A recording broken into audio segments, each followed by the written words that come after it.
सभी को good morning, नमस्कार। आज एक नए टॉपिक पर डिस्कशन स्टार्ट करेंगे हम, और वो क्या है, that is non stoichiometric defect. जैसा कि इसके पहले हम लोग स्टैक्योमेट्रिक डिफेक्ट पर डिस्कशन कर चुके थे।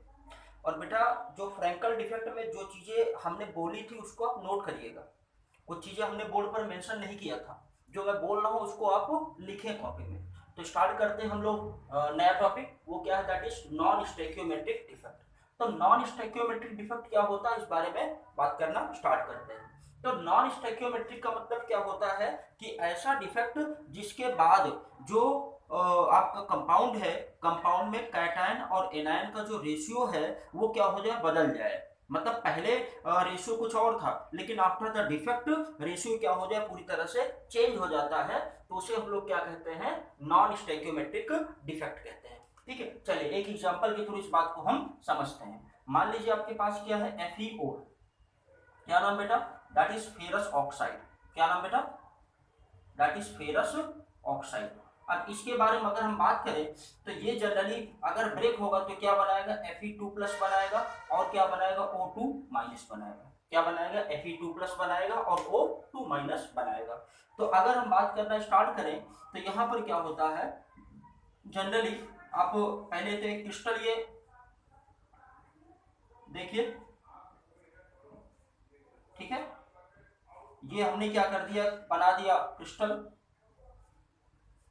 यहां पर क्या होता है कि हमने क्या रख दिया, देखिए पहले हमने क्या क्या फिलअप किया इसमें, Fe। ठीक है, इसको हम लोग क्या लिखेंगे, Fe2+O2-, Fe2+O2-, फिर यहाँ O2-, फिर इसके बाद क्या करेंगे, Fe2+O2-, Fe2+, और क्या होगा, Fe2+O2-, फिर इसके बाद क्या करेंगे बताइए, Fe2+ एंड O2-। अब यहाँ पर होता क्या है कि अगर यहाँ पर हम कुछ Fe को हटाकर, कुछ Fe2+ को हटाकर उसकी जगह Fe3+ ले आते हैं। और आपको पता है कि जो Fe होता, जो आयरन होता है, ये दो फॉर्म में मिलता है, एक Fe2+ के फॉर्म में और एक Fe3+ के फॉर्म में। मतलब एक फेरस आयन और एक फेरिक आयन। तो यहाँ पर क्या करते हैं, if we replace some Fe2+ ion by the Fe3+ ion, तो ऐसी कंडीशन में क्या होगा कि वहां पर कुछ स्पेसेस खाली हो जाते हैं। कैसे खाली होते हैं जरा समझिए। और दूसरी चीज ये है कि जो चार्ज है, जो न्यूट्रलिटी है सॉलिड की, वो डिस्टर्ब नहीं होनी चाहिए। मतलब जैसे पहले चार्ज है वैसे चार्ज बाद में भी होना चाहिए। अब यहाँ पर हमने क्या किया, Fe2+ के बारे में बात किया, और Fe2+ को हमको रिप्लेस करना है किससे, Fe3+ से रिप्लेस करना। तो यहाँ पर 2Fe, ये हो जाएगा कितना, 3Fe2+, that is equal to 2Fe3+। तो इसका मतलब यहाँ 3 दूना 6, कितना चार्ज हुआ, 6। और यहाँ पर भी कितना चार्ज हुआ, 6। तो इस तरह से क्या देखते हैं, अगर हम 3 Fe2+ हटाएंगे तो उसकी जगह 2 Fe3+ रखेंगे। तो इस तरह से हम क्या करते हैं, 3 Fe2+ हटाएंगे तो हमने क्या कर दिया, एक हटा दिया, दो हटा दिया, और एक क्या कर दिया, 3 हटा दिया। अब यहाँ पर हम क्या रखेंगे जरा बताएं, यहाँ पर हम क्या रखेंगे, Fe3+ रखेंगे, और यहाँ पर क्या रखेंगे, Fe3+ रखेंगे। और ये क्या हो गया, दैट इज वैकेंट हो गया। ये क्या हो गया, वैकेंट हो गया। तो अब यहाँ पर जरा समझें, पहले कंडीशन क्या थी, Fe कितने थे, 1 2 3 4 5 6। क्या था पहले, पहले 6 Fe2+ थे एंड 6O2- थे। लेकिन अब क्या हो गया, अब देखिए, अब Fe कितने हो गए, जो आयरन के कितने पार्टिकल हुए, 1 2 3 4 5। तो अब कितने हो गए, Fe के हो गए हैं 5, और ऑक्सीजन कितने हैं, 6। कितने हो गए, 6। तो यहाँ पर क्या देख रहे हैं, पहले क्या था, रेशियो बराबर था, लेकिन आफ्टर द डिफेक्ट रेशियो क्या हो गया, बदल गया। तो यहाँ पर क्या हो गया है कि जो स्टैक्योमेट्री है कंपाउंड की, वो क्या हो गई, डिस्टर्ब हो गई। तो ऐसे डिफेक्ट को हम लोग क्या बोलते हैं, नॉन स्टैक्योमेट्रिक डिफेक्ट। ठीक है, तो नॉन स्टैक्योमेट्रिक डिफेक्ट में क्या होता है कि जो रेशियो होता है कैटायन और एनायन का, वो बदल जाता है। तो ये हमने लिया था Fe2+ और O2- का स्ट्रक्चर। कुछ Fe2+ को हमने Fe3 के द्वारा रिप्लेस कर दिया, और चार्ज क्या होना चाहिए, न्यूट्रल होना चाहिए। तो न्यूट्रल करने के लिए 3 Fe2+ हटाओगे तो 2 Fe3+ रखेंगे। तो ऐसी कंडीशन में क्या होगा, 6 चार्ज ये है और 6 ये है। तो इस इस तरह से क्या हुआ कि यहाँ पर एक साइट आपकी खाली हो गई। ठीक है, तो टोटल अगर हम रेशियो देखते हैं क्या हो जाएगा, Fe5 और O6 हो जाएगा। तो रेशियो क्या हो गया, बदल गया। इसे क्या बोलते हैं, नॉन स्टोइकियोमेट्रिक डिफेक्ट बोलते हैं बेटा। अब आगे हम लोग क्या पढ़ेंगे, types of the non stoichiometric defect. Non stoichiometric defect के क्या टाइप्स होते हैं। ठीक है, चलिए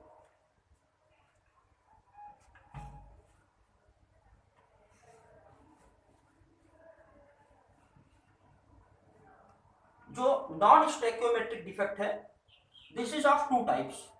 ये कितने टाइप का होता है, दो तरह का होता है। समझिए बेटा, पहले को बोलते हैं that is metal excess defect. क्या बोलते हैं, मेटल एक्सेस डिफेक्ट।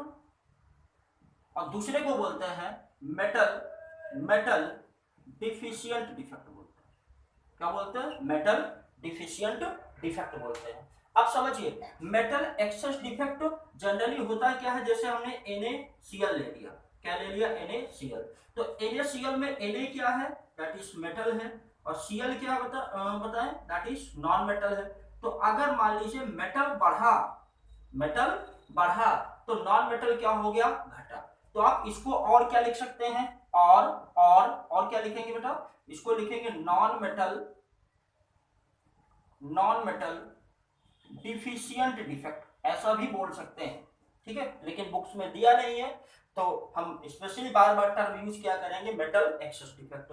सिमिलरली यहाँ पर मेटल डिफिशियंट का मतलब आपकी क्या हो जाएगा, मेटल आपका कम हो गया है तो नॉन मेटल क्या हो गया, बढ़ गया, और नॉन मेटल बढ़ गया तो इसका दूसरा नाम क्या हो जाएगा, that become the non metal excess defect. क्या हो जाएगा, नॉन मेटल एक्सेस डिफेक्ट हो जाएगा। ठीक है, नॉन मेटल एक्सेस डिफेक्ट हो जाएगा। ठीक है, अब हम वन बाय वन इन्हीं पर डिस्कशन स्टार्ट करते हैं। तो पहले जो हम लोग बात करेंगे किसके बारे में, मेटल एक्सेस डिफेक्ट, और ये कितने तरह के होते हैं, कौन कौन सी कंडीशंस होती है, इन पर बात करना स्टार्ट करते हैं। तो मेटल एक्सेस डिफेक्ट जो है, मतलब मेटल को हमको बढ़ाना है, मेटल को हमको क्या करना है, बढ़ाना है। और मेटल को बढ़ाया कैसे जा सकता है, या तो आप क्या करें, मान लीजिए आपके पास कितना है, 100 है, ये भी कितना है, 100 है। तो इसको मेटल को बढ़ाने के लिए पहली कंडीशन में आप क्या करें, एनायन को कम कर दें। ठीक है, एनायन को मतलब अगर आप नॉन मेटल को कम कर देंगे तब भी मेटल बढ़ जाएंगे।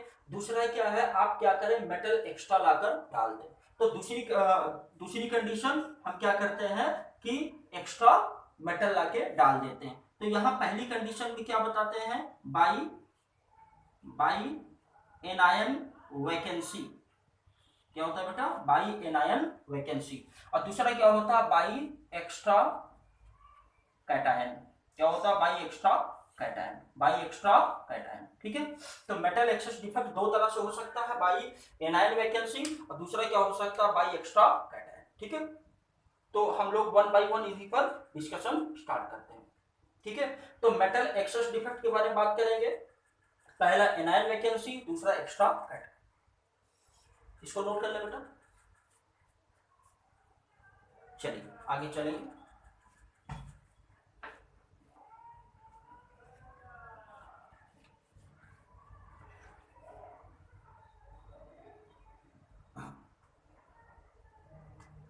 तो पहला जो हम लोग स्टडी करेंगे that is anion vacancy, by anion vacancy.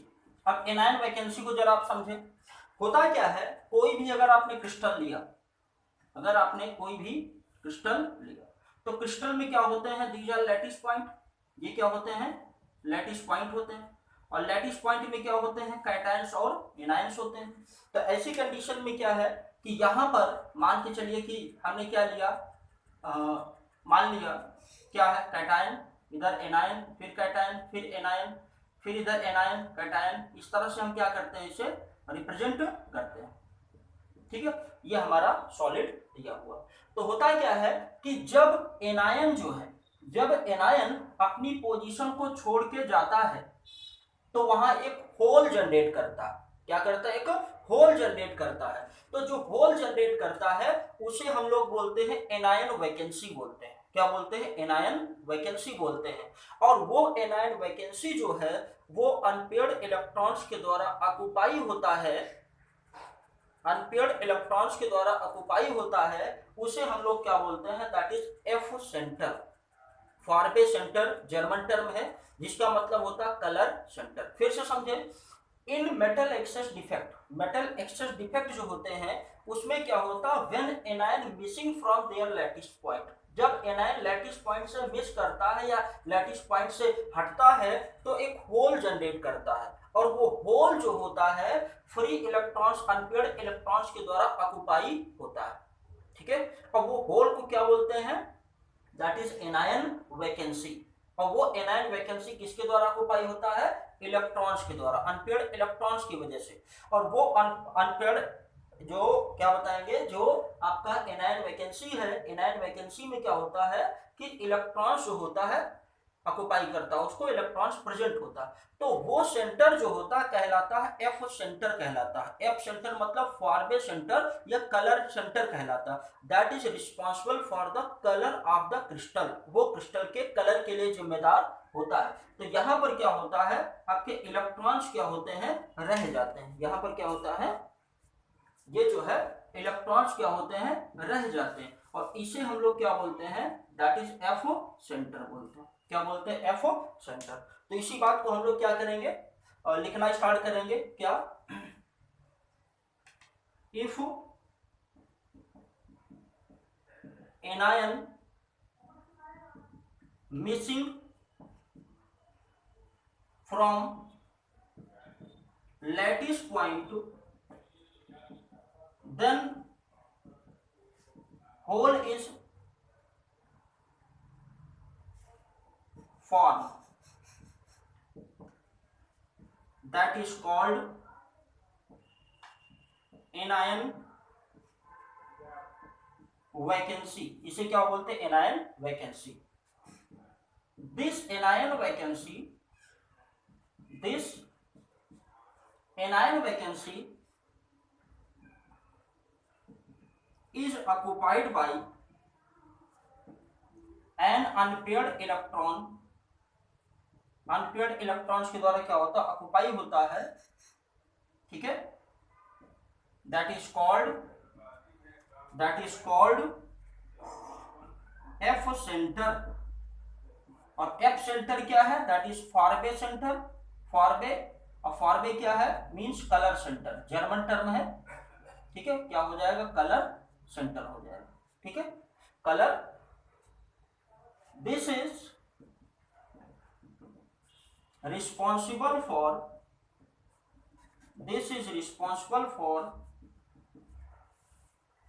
imparting color of a crystal, crystal के कलर के कारण, कलर के लिए रिस्पॉन्सिबल होता है, ठीक है। तो ये एफ सेंटर की डिफिनीशन हो गई। तो एफ सेंटर की डिफिनीशन क्या होता है, मेटल एक्सेस डिफेक्ट में जो एनायन वैकेंसी होता है फ्री इलेक्ट्रॉन्स के द्वारा ऑक्युपाई होता है, और वो फ्री इलेक्ट्रॉन्स जिस साइड पर होते हैं उसे क्या बोलते हैं, F centre. That is responsible for the colour of that crystal, that solid, ठीक है। तो कुछ एग्जांपल्स के थ्रू इसको हम और आगे ले चलते हैं, ठीक है। इसको आप नोट कर लें। If anion missing from lattice point, then hole is formed, that is called anion vacancy. This anion vacancy is occupied by an unpaired electrons, ठीक है, unpaired electron लिखें, that is called F center, Farbe center. This is responsible for imparting the color of a crystal, ठीक है। चलिए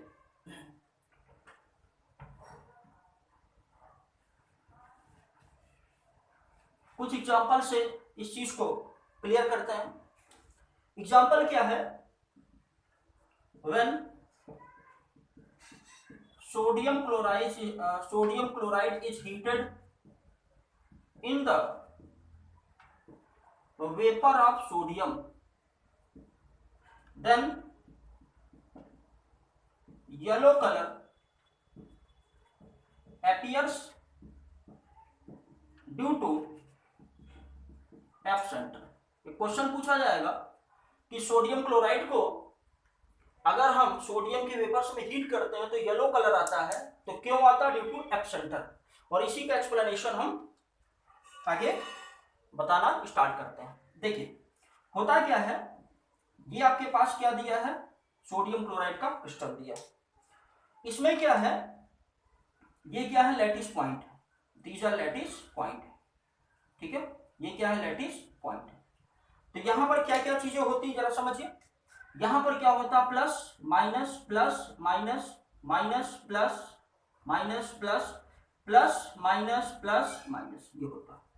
अगर हम sodium की vapours को हीट करते हैं, सोडियम की वेपर्स जो है कांटेक्ट में लाते हैं, ठीक है, सोडियम की जो वेपर्स होती है अगर NaCl के कांटेक्ट में लाते हैं, तब क्या होता है कि इसकी सरफेस पे, ये जो सरफेस है, सरफेस पे क्या होता है, सोडियम डिपॉजिट हो जाता है।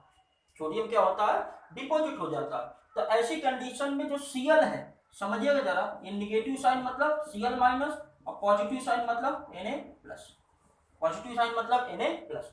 तो होता क्या है कि जब ये Cl माइनस इस पोजीशन को छोड़ के जाता है ऊपर, तो ऐसी कंडीशन में क्या होता है कि ये सोडियम आयन जो सोडियम है, सोडियम की वेपर्स है, सोडियम एटम है, वो जो यहाँ पर प्रेजेंट है, उनके साथ मिलता है जाके, और जब मिलेगा जाके तो ये सोडियम क्या करेगा, तुरंत इलेक्ट्रॉन क्या करता है, लूज करता है। और ये लूज करता है तो वो इलेक्ट्रॉन वापस क्या होता है, ये Cl के साइड पे जाके ऑक्युपाई कर जाता है। और Cl के साइड पर जाके ऑक्युपाई कर जाता है, तो यही क्या करता है, that form the F centre. क्या है, एफ सेंटर। फिर से समझे बेटा, फिर से समझिए, ठीक है, फिर से समझिए इस बात को, फिर से समझिए आप। देखिए हमने क्या किया, ये क्रिस्टल ले लिया, ठीक है, ये क्या है, क्रिस्टल है, और इस क्रिस्टल में क्या है, देखिए Na प्लस को हम लिखते हैं प्लस के फॉर्म में, और Cl माइनस को लिखते हैं कैसे, माइनस के फॉर्म में, ठीक है, दैट इज माइनस। तो यहां पर क्या है, देखिए ये क्या है, minus plus minus plus minus, ये प्लस माइनस, ये प्लस माइनस माइनस प्लस, ये क्या हो जाएगा, माइनस, ये प्लस। तो होता क्या है कि जब सोडियम की वेपर्स में आप हीट करते हो, तो ऊपर क्या बताइए, ये क्या है, सोडियम इसके सरफेस पे डिपॉजिट हो जाता है। तो जो Cl माइनस होता है, Cl माइनस अपनी पोजीशन को छोड़कर जब जाता है, Cl माइनस जब अपनी पोजीशन को छोड़कर जाता है, ऐसी कंडीशन में ऊपर सरफेस पे जो सोडियम प्रेजेंट है उनके साथ मिलता है जाके, तो वहां पर होता है क्या है कि ये Cl माइनस जो है जब सोडियम के पास जाता, सोडियम तुरंत इलेक्ट्रॉन लूज करता है, और वो इलेक्ट्रॉन वापस क्या होते हैं, उस खाली जगह पर एनायन वैकेंसी को ऑक्युपाई कर लेते हैं। और एनायन वैकेंसी को ऑक्युपाई कर लेते हैं तो वही सेंटर क्या कहलाता है, दैट इज एफ सेंटर और फारवे सेंटर कहलाता है, ठीक है। तो इस तरह से क्या है, that will be the responsible for the colour of the crystal. मतलब जो रेडिएशन, मतलब जो व्हाइट लाइट होती है उससे क्या करेगा, ये एनर्जी एब्जॉर्ब करता है, इलेक्ट्रॉन हायर स्टेट में जाएगा, एक्साइटेड स्टेट में जाएगा, और जब रिटर्न होगा तो ऐसी कंडीशन में कैरेक्टरिस्टिक से कलर देता है, ठीक है। कुछ बातें और हम लोग समझते हैं, कुछ एग्जांपल्स और लेते हैं। देखिए तो अगला एग्जांपल जो है, सेकेंड एग्जांपल क्या है, जब आप पोटेशियम वेपर्स प्लस KCl को हीट करते हैं, तो ऐसी कंडीशन में कौन सा कलर आता है, वायलेट कलर आता है। That is also responsible for the F centre, जो कि एफ सेंटर के लिए जिम्मेदार होता है, ठीक है, एफ सेंटर के कारण होता है, ड्यू टू एफ सेंटर। इसी तरह लिथियम की वेपर्स में हमने क्या कर दिया, LiCl को हीट किया, तो LiCl को अगर हीट करते हैं तो कौन सा कलर आता है, पिंक कलर आता है। That is also due to the F centre. ये भी किसके कारण होता है, एफ सेंटर। और सबका एक्सप्लेनेशन वही जो अभी सोडियम क्लोराइड का हमने एक्सप्लेनेशन दिया था, बस उसी तरह इसका भी एक्सप्लेनेशन करेंगे, ठीक है। तो इसको नोट करें आप। चलिए बेटा आगे चलेंगे। अगला जो दिया है, अगला क्या है समझिए, बाई एक्स्ट्रा कैटायन। क्या होगा, by extra cation. Extra cation में क्या होता है, हम लेते हैं जिंक ऑक्साइड, ठीक है। जिंक ऑक्साइड को अगर आप हीट करते हैं, क्या करते हैं, गर्म करते हैं, तो क्या बनेगा Zn2+ और क्या होगा 2 इलेक्ट्रॉन्स और ये हाफ O2। और यहाँ पर कलर कैसा आएगा, येलो कलर आएगा। कैसा आएगा, येलो कलर आएगा। And that yellow colour will be responsible due to the that yellow colour is due to the F centre. तो होता क्या है कि ये जो आपका Zn2+ होता है ये इंटरस्टिशियल साइट में जाके फिट हो जाता है। कहां पर, इंटरस्टिशियल साइट में जाके क्या होता है, फिट हो जाता है। ठीक है, और दूसरे इंटरस्टिशियल साइट्स में क्या होता है, ये जाके फिट हो जाता है और वहीं पर क्या करता है, एट अनदर इंटरस्टिशियल साइट, और वहां पर क्या करता है, एज एफ सेंटर की तरह काम करना शुरू कर देता है। तो अगला क्वेश्चन पूछा जाएगा, when zinc oxide is heated why yellow colour appears, why yellow colours appears, क्यों, because of the formation of F centre, क्योंकि एफ सेंटर का फॉर्मेशन होता है। ठीक है बेटा, तो इसको आप याद रखेंगे, इंपॉर्टेंट क्वेश्चन है, कई बार पूछा गया एग्जाम में, तो इसको आपको याद रखेंगे। ठीक है, चलिए इसके बाद हम लोग पढ़ना स्टार्ट करेंगे क्या, मेटल डिफिशियंसी डिफेक्ट। ठीक है,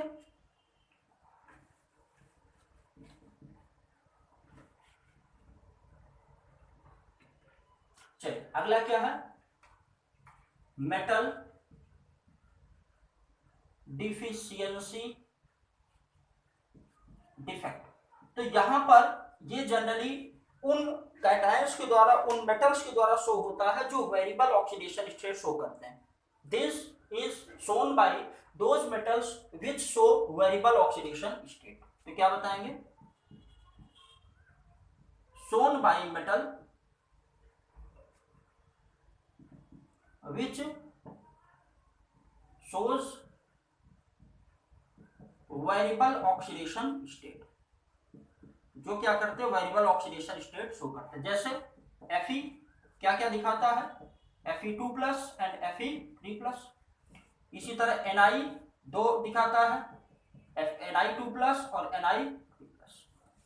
ठीक है, Ni2+ और Ni3+। तो इसके पहले जो हमने एग्जांपल लिया था वहीं पर देख लीजिए, ये क्या था Fe, ठीक है, कितना था 5 और ये O कितना हो जाएगा 6। और क्या लिख सकते हैं, देखिए इसको लिख सकते हैं Fe 5/6 कितना हो जाएगा O।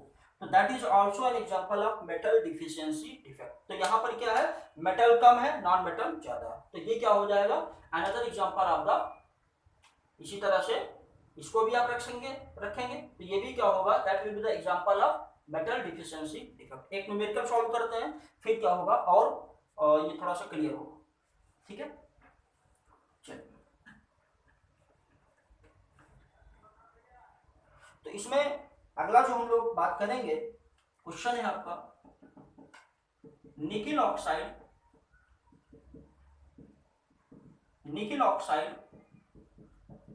ये मिलता है 0.98O 1.00 के फॉर्म में, ये इसका फार्मूला दिया।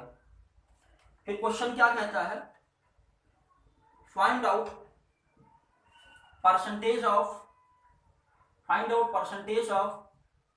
Na2+ एंड Na3+, Na2+ और Na3+ का परसेंटेज बताएं।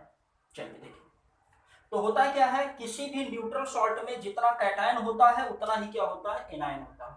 जितना कैटायन होता है उतना क्या होता है, एनायन होता है।